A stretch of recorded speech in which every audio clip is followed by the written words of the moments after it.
আপনি ব্যাক করে দিবেন। ঠিক আছে, অ্যারেঞ্জ থেকে আমরা ব্যাক শিখছি না? জি।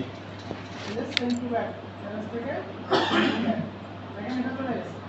আবার হচ্ছে পেন টুল দিয়ে আরেকটা পার্ট করব।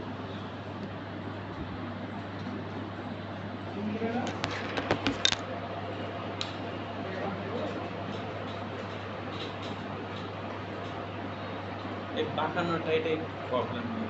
এটা না কাজ করলে তো মোটামুটি নিতে হবে না। এই যে প্রিন্টার চালাতে প্রিন্টার অফ করে দিন। এখান থেকে একটু তার করে তারপরে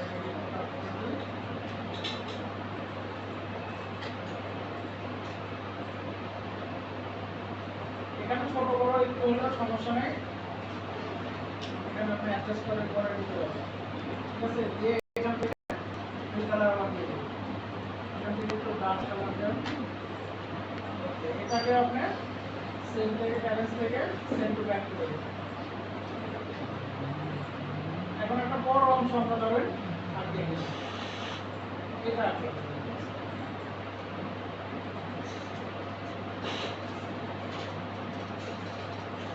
আর এইটা মানে পেন্সিলে কেন দেখালাম, এটা যদি না করেন তাহলে মনে হয় গ্রাফিক্সের একটা সাহায্য করতে হবে।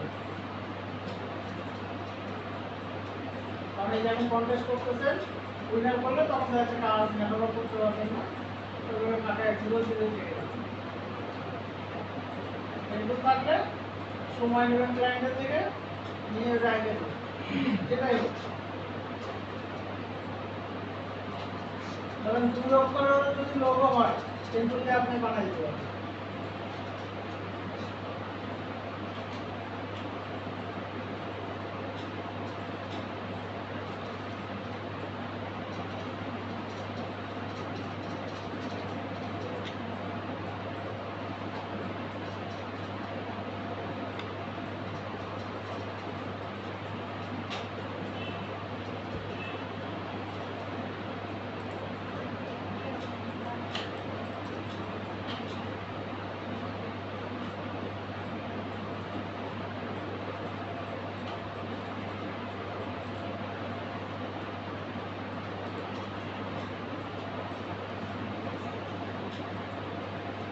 এই লেভেলের একটা ছেলেকে শিখাইছি যে না স্যার আমার এখন কমপ্লিট হয়ে গেছে, সেই মতো ট্রাই করো।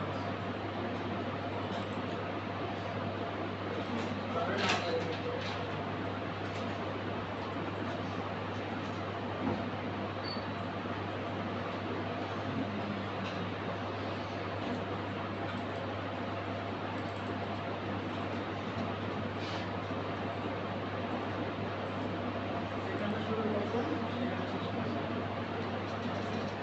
দিয়ে এখান থেকে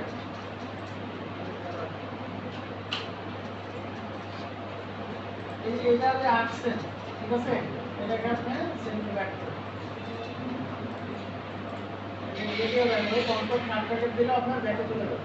এখন দেখেন আমি যে এইভাবে আঁকতেছি, এটা মানে কিবোর্ডটা দেখেন, এটাকে সরান, দেখছেন আপনার ফ্রেম কিন্তু হয়ে যাচ্ছে।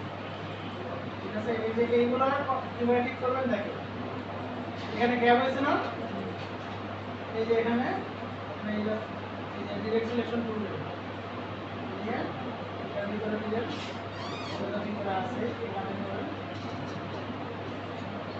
এটা দিয়ে দেবেন। আবার এখানে নেবেন,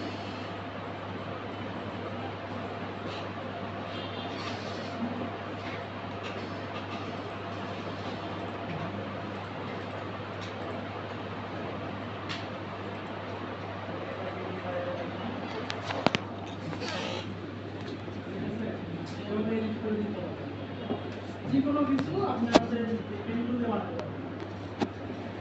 এখন শুনতে এরকম মনে